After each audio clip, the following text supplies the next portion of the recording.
Eh bien bonjour à tous, ici Loapix, et on se retrouve pour parler un peu du début de Stone Ocean, donc la partie 6 du manga JoJo's Bizarre Adventure. J'ai commencé à la lire assez récemment, à la fin de l'animé Golden Wind, qui est donc fini il y a environ une semaine, et je me suis lancé dans la lecture de Stone Ocean. Alors Stone Ocean, c'est une partie qui nous raconte l'histoire de Jolene Kujo, qui est donc la fille de Jotaro Kujo. C'est pas un spoil, on l'apprend dans le premier tome. Et donc j'ai commencé et j'en suis à peu près, je crois que j'ai lu 9 tomes sur les 17. Donc il y a 17 tomes, 158 chapitres. Je suis à peu près à la moitié.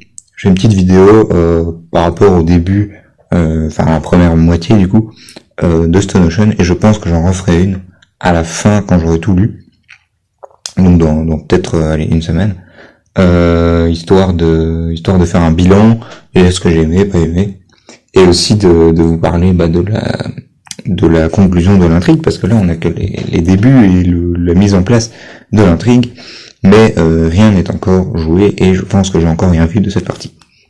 Donc justement par rapport à ce que j'ai vu, on va commencer tout de suite par les différents points que j'ai appréciés et que je n'ai pas appréciés. On commence par exemple les stands. Alors c'est un truc que j'aime beaucoup dans Stone Ocean, j'aime beaucoup les stands, je sais pas pourquoi.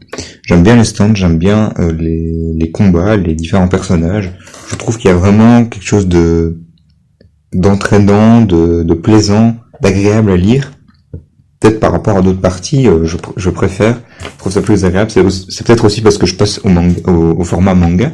Ça se trouve, je préfère le manga de JoJo, c'est juste que c'est la première partie que je lis réellement, à part la 1, mais la 1 c'est pas vraiment pareil, je veux dire, il n'y a pas de... Déjà, c'est pas les stands, donc c'est plutôt une introduction. Je peux pas mettre ça au même niveau en termes de scénario et de combat, etc., que les autres parties. Et la 2, c'est pareil, d'ailleurs. Alors, ensuite, un autre truc qui est vachement sympa, c'est tout simplement le Jojo de la partie 6, en l'occurrence, la Jojo, Jolene Kujo. Alors, c'est un personnage que j'aime beaucoup. Déjà, son chara design, je le trouve vraiment, vraiment stylé. Sa personnalité, c'est un peu un Jotaro bis, mais avec la touche féminine et le petit côté un peu peur de rien et tout.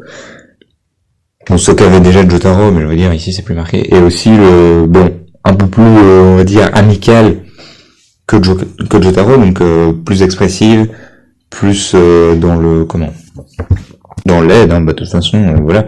Elle va pas hésiter à aider ses amis directement à sauver les gens. C'est quelqu'un de profondément bon.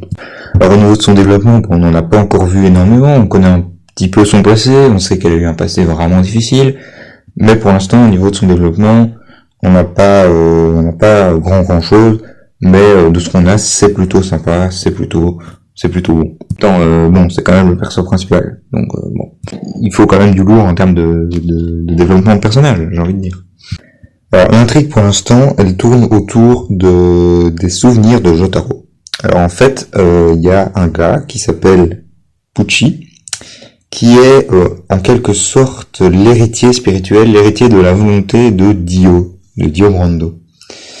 Et si vous avez remarqué, en fait, chaque antagoniste de partie est plus ou moins lié à Dio, sauf Kira. En fait, il y a juste Diabolo et Pucci, mais à chaque fois j'ai l'impression qu'il y a un lien comme ça. Et en fait, Pucci c'était genre un compagnon, un ami de Dio. Et justement, Pucci, il veut accéder, sa volonté suprême, finale, c'est d'accéder au paradis. D'ailleurs, le mec, c'est un prêtre, donc la symbolique est plutôt bien vue. Et en fait, pour accéder au paradis, il a besoin justement des souvenirs de Jotaro. Alors pourquoi ? Parce que Jotaro et Dio, à la fin de la partie 3, ont une conversation, et Dio a parlé à un moment, je me rappelle plus trop, il faudra que j'aille voir, mais apparemment, Dio aurait parlé à Jotaro du paradis, de vraiment de la toute-puissance, ou vous savez, ce genre de discours de Dio, et Jotaro est le seul à l'avoir entendu. car après, Dio a disparu. Et donc, Pucci a besoin des souvenirs de Jotaro pour pouvoir savoir comment accéder justement au paradis. Donc, si vous voulez, l'enjeu, ça va être vraiment les souvenirs de Jotaro. Et Jolene, de son côté, donc le protagoniste principal, va également vouloir retrouver les souvenirs de Jotaro pour les lui rendre, tout simplement, et qu'il puisse à nouveau... qu'il puisse être soigné, tout simplement. Parce que oui, en fait, j'ai oublié de vous expliquer, mais il y a un stand qui permet, en fait, de voler les souvenirs de quelqu'un et le stand de quelqu'un séparément. Et voilà, c'est à cause de ça qu'il y a toute cette problématique autour des souvenirs de Jotaro. Donc voilà, ici, le thème, on va parler un petit peu du thème de cette partie, parce qu'il y a toujours une sorte de toile de fond, de grandes thématiques pour les parties de JoJo. Ici, on a je dirais à mon avis, j'ai pas tout lu, mais tout lu plutôt, mais de ce que j'ai lu, je dirais que c'est la liberté ou le paradis. Je sais pas trop trancher, mais parce que d'un côté on a une prison et de l'autre côté on a un gars qui cherche le paradis. Et ça s'appelle, le stand de Jolene s'appelle Stone Free. Donc j'ai l'impression que de toute façon le nom du stand est souvent lié au thème de la partie. Il en dit long, généralement, sur les thématiques de la partie. Et ici, Stone Free, libéré de la prison. Et alors, on a la thématique à la fois de la prison et de du paradis. Et on peut comparer, selon moi, la prison à l'enfer. Et le paradis, c'est le paradis, c'est les cieux. Et donc, on a une sorte de libération de l'enfer et on monte vers le paradis. On a cette image-là qui est présente, selon moi. Donc voilà. C'est pour l'instant une partie que j'apprécie beaucoup. Et il me tâte de lire la suite. Car voilà, ça prenait du lourd. Surtout qu'on m'a teasé une fin de Stone Ocean littéralement magique, littéralement géniale. Donc j'ai vraiment hâte, même dans les scans que je lis, donc les scans en couleur de Stairway to VF, qui est une team qui s'occupe de trad et de clean les scans colorisés par la Shueisha de JoJo's Bizarre Adventure. Et ils nous disent à la fin d'un tome, accrochez-vous car on arrive vers le climax de Stone Ocean et la conclusion qui est magnifique et tout. Donc voilà, ils m'ont hypé, je dois l'avouer.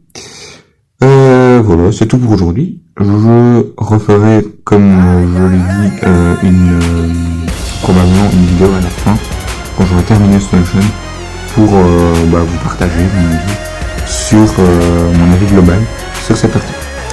D'ici là, portez-vous bien, et à la prochaine. Ciao.